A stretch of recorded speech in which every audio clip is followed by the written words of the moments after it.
Welcome to our channel. In today's story, we'll explore the life and legacy of Christopher Columbus. Was he a daring hero who reshaped history, or a figure whose actions brought unintended consequences? Stay tuned as we journey through his adventures, challenges, and the impact he left behind. Christopher Columbus was born in 1451 in Genoa, which is in modern-day Italy. At that time, Italy wasn't one country like it is today. Instead, it was made up of many city-states, and Genoa was one of Europe's busiest ports. Columbus's family worked in the wool business. His father, Domenico, sold wool, and his mother, Susanna, was a weaver. They didn't have much money, but they worked hard to support their children. From a young age, Columbus wasn't like the other kids. While most children wanted to work in family businesses, he dreamed of the sea. He loved watching ships loaded with spices, silk, and gold from faraway lands. Every day, he'd run to the port to hear sailors' tales of the unknown world beyond the ocean. But there was one problem. Columbus wasn't from a wealthy family. Back then, only rich people could afford to become sailors or explorers. How did a wool merchant's son become one of the world's most famous explorers? The answer is simple: curiosity, determination, and not giving up. Even though he wasn't rich, Columbus was very clever. He studied map-making, math, and astronomy. He taught himself Latin, because the most important books on geography and navigation were written in Latin. At 14, he got his first chance to sail. It was dangerous, with pirates and enemy ships everywhere, but Columbus loved it. The sea felt like home. Over the next 10 years, he sailed the Mediterranean, becoming a skilled navigator. Then he started thinking, what if there's a faster way to Asia? In the 1400s, trading with Asia was hugely profitable. Spices, silk, and gold from India and China were in high demand, but getting there was tough.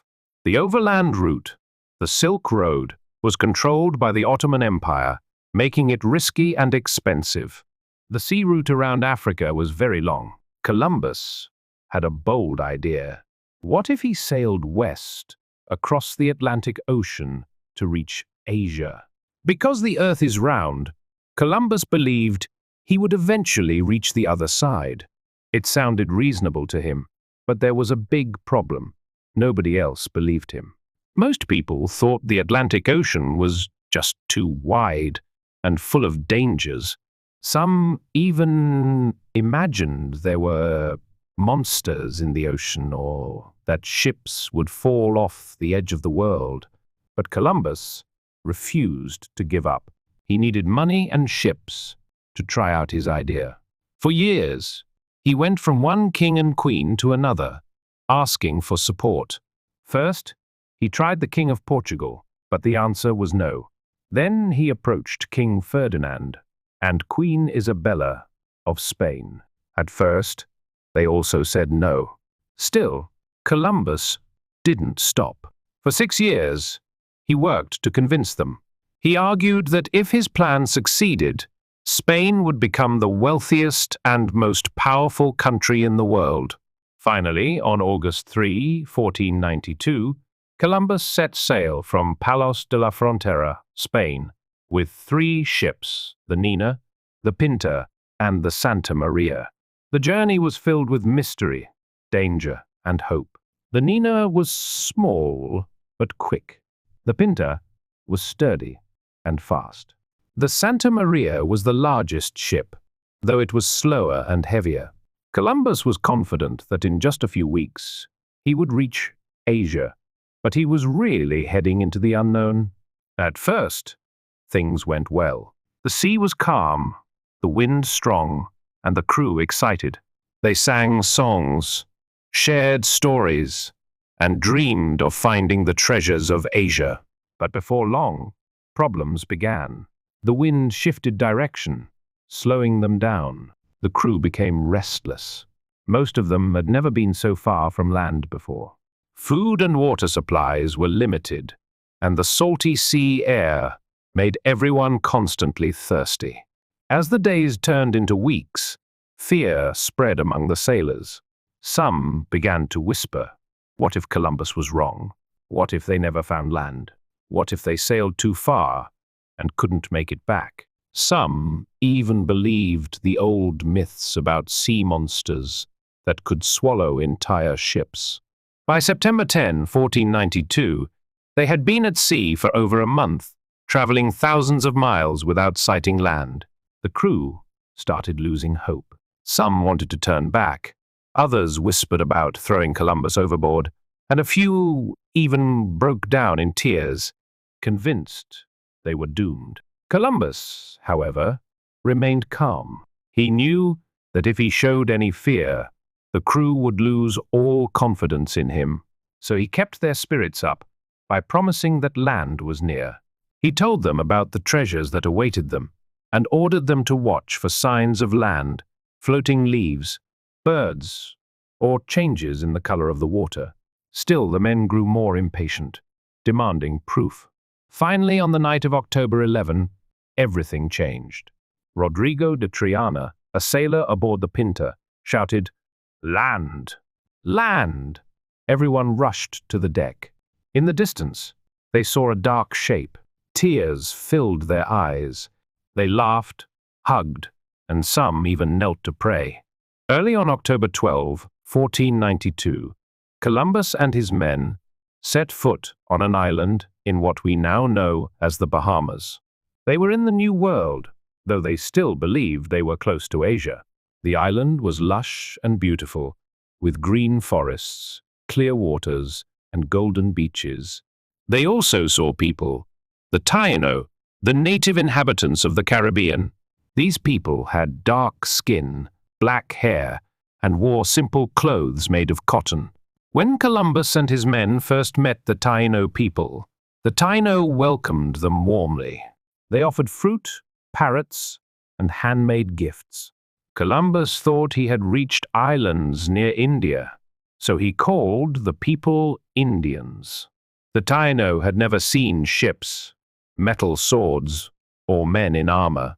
Some even thought Columbus and his crew were gods from the sky. The initial meeting was peaceful, but things quickly took a turn. After staying on the island for a few days, Columbus continued his journey. He discovered more islands, including Cuba, which he thought was part of China, and Hispaniola, which today is Haiti and the Dominican Republic. On Hispaniola, Columbus saw the Taino wearing gold ornaments, and he became obsessed. He believed the island held great amounts of gold. However, a major problem arose. The Santa Maria, his largest ship, crashed on the coast. Since he couldn't take all of his men back to Spain, Columbus left 39 of them behind to start a settlement called La Navidad, promising to return with more ships, more men, and supplies to establish a colony. Then, he set sail back to Spain. The return trip was dangerous. Storms and massive waves threatened their lives, but in March 1493, Columbus arrived in Spain. He was greeted like a hero. Crowds cheered his name, and King Ferdinand and Queen Isabella treated him like a triumphant warrior. He presented them with gold, exotic fruits, parrots, and even a few Taino people as proof of his discoveries. The Spanish rulers were amazed and gave him more ships, more men, and more money for his next voyage. However, his second voyage would bring changes that would shape history in a far darker way. Columbus was more than just an explorer. He was a family man with grand ambitions. He first married a Portuguese noblewoman named Filipa Moniz Perestrelo, and they had a son, Diego Columbus. Sadly, Filipa passed away while Diego was still young, leaving Columbus a widower. Later, Columbus entered a relationship with a Spanish woman named Beatriz Enriquez de Arana, and they had a son named Ferdinand Columbus, who eventually wrote a book about his father's life. By the time Columbus returned from his first voyage, he was celebrated as a hero in Spain. The king and queen, impressed by the gold, new land, and resources he promised, gave him even more ships, more men, and more authority. In September 1493, Columbus embarked on his second voyage. This time, he commanded a fleet of 17 ships with over 1,200 men, including soldiers, priests, and farmers. He also brought animals, horses, pigs, and cows to start a new colony. Columbus was no longer just an explorer. He was building a Spanish empire in the New World. When the fleet reached Hispaniola, they found a grim scene. La Navidad, the Christmas settlement, had been destroyed. No Spanish men remained, only burned ruins and silence. Columbus soon learned what had happened. His men had stolen food, taken women, and used violence against the Taino. In response, the Taino fought back and killed all the Spaniards. This was the first major conflict between Europeans and the native people of the Americas, and it marked the beginning of a troubled relationship. Columbus was furious. He established a new colony named Isabella and appointed himself governor. He demanded gold from the Taino, took their land for Spain, and forced them to work for the Spanish. At first, the Taino tried to maintain friendly relations, but it soon became clear that Columbus and his men were not there to trade or exchange gifts. Instead, they came to dominate. They wanted to take control of everything. Tensions grew, and some Taino fought back. Columbus used force to maintain control. The Spanish built forts and used weapons to stay in power. This marked the start of European colonization in the Americas. By 1498, Columbus had completed 2 voyages, and it was time for a third. However, things were not going well. Back in Spain, people started to doubt him. They had hoped for massive amounts of gold, but riches were not coming fast enough. Some Spanish settlers in the New World disliked Columbus's rule, saying it was too harsh. Despite the growing criticism, Columbus was determined. He returned to the Caribbean with 6 more ships. This time, he made a new discovery. He found the South American mainland and became the first European to see Venezuela. However, his problems continued to grow. In 1500, the Spanish king and queen sent an investigator to check on Columbus's governance. They had heard many complaints. People said Columbus was cruel and unfair. Some Spanish settlers had even rebelled against his rule. Many were angry that they were not becoming rich, and Columbus had used harsh punishments to maintain control. The investigator arrested Columbus and sent him back to Spain in chains. For a man once celebrated as a hero, this was a shocking fall. Although he was arrested, Columbus was later forgiven. In 1502, he was allowed to make one last voyage. This final journey was the hardest of all. His ships were damaged by storms. His men were exhausted and sick. He was stranded in Jamaica for a year, waiting for help. By 1504, Columbus returned to Spain for the last time. By then, he was old, sick, and tired. The world had moved on. Spain was more focused on other explorers. Columbus never achieved the great wealth he had dreamed of. Christopher Columbus died on May 20, 1506, in Spain. He was 55 years old. He had completed 4 significant voyages across the Atlantic Ocean. He had discovered new lands, met new peoples, and changed history forever. Yet, in his final days, Columbus was not happy. He was sick, weak, and forgotten. He never received the title he desired, Governor of the New World. He never realized he had discovered a new continent, Until his death, he believed he had reached Asia. While Columbus was once celebrated in Spain, by the end of his life, many saw him as a failure. Despite his personal struggles, Columbus's discoveries had a lasting impact on the world. After his voyages, Spain sent more explorers to the Americas. They found gold, silver, and other valuable goods. Spain became one of the richest countries in Europe. Cities were built, and Spanish culture and language spread across the Americas. Although Columbus never achieved all of his dreams, his efforts sparked a global revolution that forever changed the course of history. A few years after Columbus's death, a German mapmaker named the new continent America after the explorer Amerigo Vespucci. Vespucci had traveled to these new lands and realized they were not part of Asia, but an entirely separate world. Columbus himself never knew this truth. Columbus's voyages opened the door for European explorers to come to the Americas. However, they also brought pain and suffering to many. The Taino people, who had initially welcomed Columbus, were forced into slavery. Diseases such as smallpox killed millions of indigenous people.